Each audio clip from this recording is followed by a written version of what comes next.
আপনাদের সাথে আছি আমি সুস্মিতা দাস। গত 15 বছরে বাংলাদেশের জনগণ নয়, কেবলমাত্র শেখ হাসিনা সরকার ও আওয়ামী লীগের সাথে ঘনিষ্ঠ সম্পর্ক বজায় রেখেছিল ভারতের প্রধানমন্ত্রী নরেন্দ্র মোদীর সরকার।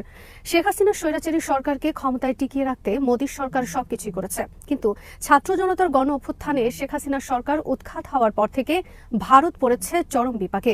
বর্তমানে বাংলাদেশে ভারত বিরোধী মনোভাব তীব্র হয়ে উঠেছে।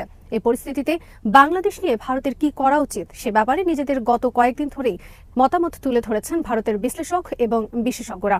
এ ব্যাপারে বিস্তারিত থাকছে মোতালেব জামালির প্রতিবেদনে। বাংলাদেশের রাজনৈতিক পট পরিবর্তনের পর বর্তমানে ভারত বাংলাদেশ সম্পর্ক নিয়ে ভারতের বিশ্লেষক ও বিশেষজ্ঞরা নানা মত দিচ্ছেন।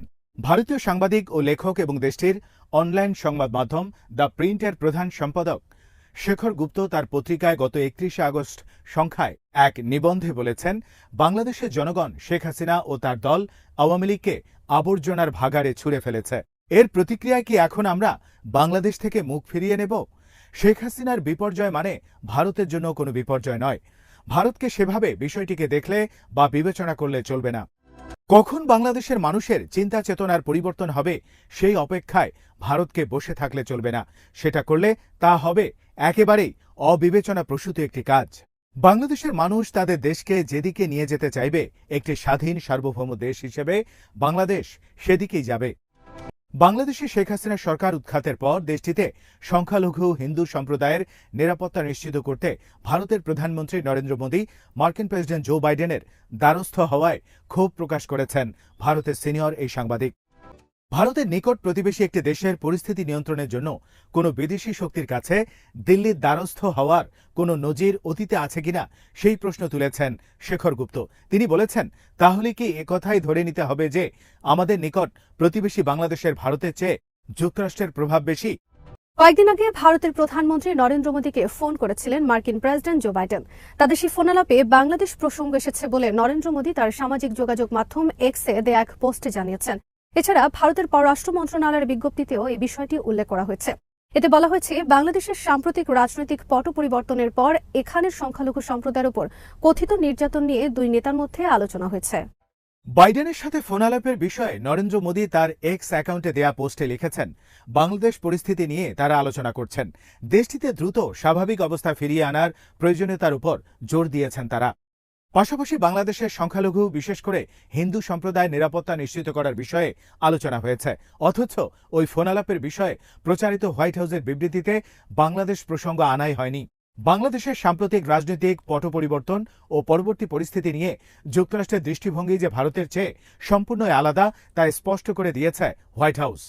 কূটনৈতিক পর্যবেক্ষকদের মতে সাধারণত শীর্ষ নেতাদের মধ্যে গুরুত্বপূর্ণ যেসব বিষয় আলোচনা করা হয় তার প্রতিফলন ঘটে আনুষ্ঠানিক বিবৃতিতে। সরকারি ভাষ্যে যেটা প্রকাশ করা হয় সেটাকে তাদের আলোচনার বিষয়বস্তু হিসেবে ধরে নিতে হয়।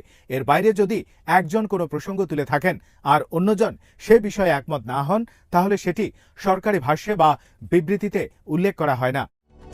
হোয়াইট হাউসের বিবৃতিতে বলা হয়, মোদীর সাম্প্রতিক পোল্যান্ড ও ইউক্রেন সফর নিয়ে তার সঙ্গে কথা বলেন বাইডেন। পাশাপাশি চলতি মাসে অনুষ্ঠেয় জাতিসংঘের সাধারণ পরিষদের বৈঠক নিয়েও তারা কথা বলেছেন।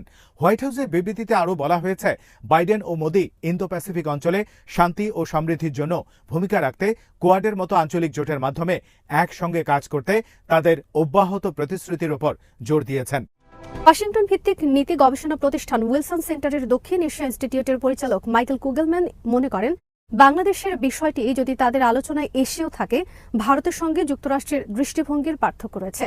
বাংলাদেশের পরিস্থিতিকে ভারত যেভাবে উদ্বেগের দৃষ্টিতে দেখছে, যুক্তরাষ্ট্র তার সঙ্গে ভিন্ন মত পোষণ করে। তাই যুক্তরাষ্ট্র বিষয়টিকে ভারতের মতো সেভাবে গুরুত্বের সঙ্গে আনতে চায়নি। কূটনৈতিক বিশ্লেষকদের মতে ছাত্র জনতার অভ্যুত্থানে বাংলাদেশে শেখ হাসিনার স্বৈরশাসনের অবসানের পর যুক্তরাষ্ট্র বিষয়টিকে অনিবার্য পরিণতি হিসেবে দেখছে।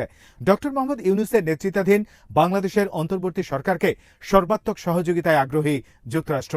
অন্যদিকে ভারত এই পরিবর্তনকে স্বাভাবিকভাবে নিতে পারেনি বলে মনে করছেন কূটনৈতিক বিশ্লেষকরা। বিগত কয়েক বছর ধরেই নিরাপত্তা সহ বিভিন্ন ক্ষেত্রে ভারত ও যুক্তরাষ্ট্রের মধ্যে কৌশলগত অংশীদারিত্ব গড়ে উঠেছে। ভারত বর্তমানে এশিয়া প্যাসিফিক অঞ্চলে যুক্তরাষ্ট্রের নেতৃত্বাধীন চীন বিরোধী 4 দেশীয় নিরাপত্তা জোট কোয়াডের সদস্য। কিন্তু বাংলাদেশ নিয়ে যুক্তরাষ্ট্রের এই আচরণকে ভারতের জন্য চরম অপমানজনক বলে মনে করছেন দেশটির বিশ্লেষকরা। দ্য প্রিন্টের প্রধান সম্পাদক শেখর গুপ্ত ক্ষোভ প্রকাশ করে বলেছেন, বাংলাদেশের সংখ্যালঘু হিন্দু সম্প্রদায়ের নিরাপত্তা নিশ্চিত করার জন্য ভারতকে কেন যুক্তরাষ্ট্রের দ্বারস্থ হতে হবে। তার মতে, ভারত এখন বিশ্বের অন্যতম প্রভাবশালী দেশ এবং অর্থনৈতিক ও সামরিক শক্তির দিক থেকেও আগের চেয়ে এখন অনেক উপরে উঠে এসেছে ভারত। তাই ভারতের মতো একটি শক্তিশালী দেশের সরকারের প্রধানমন্ত্রী হয়ে মোদী নিজের নিকট প্রতিবেশী একটি দেশের হিন্দুদের নিরাপত্তা নিশ্চিত করার জন্য যুক্তরাষ্ট্রের সাহায্য প্রার্থী হবেন, তা কোনোভাবেই মেনে নেওয়া যায় না। বাংলাদেশের স্বাধীনতা যুদ্ধে ভারতের ভূমিকা সহ এই অঞ্চলে অতীতে ভারতের প্রভাব ও ভূমিকার কথা স্মরণ করিয়ে দিয়ে শেখর গুপ্ত ভারতের বর্তমান সরকারের যুক্তরাষ্ট্র নির্ভরতার কঠোর সমালোচনা করেছেন। তার মতে, বহু আগে থেকেই দক্ষিণ এশিয়ায় ভারতের আধিপত্য ও প্রাধান্য বজায় রেখেছিল দেশটির বিভিন্ন সময়ের সরকারগুলো, কিন্তু নরেন্দ্র মোদীর সরকার ভারতের সেই অবস্থানকে আরও জোরদার করার বদলে বরং সেটাকে সংকুচিত করে আনছেন। তাই তিনি বর্তমানে ভারতকে বড় হতে বলেছেন।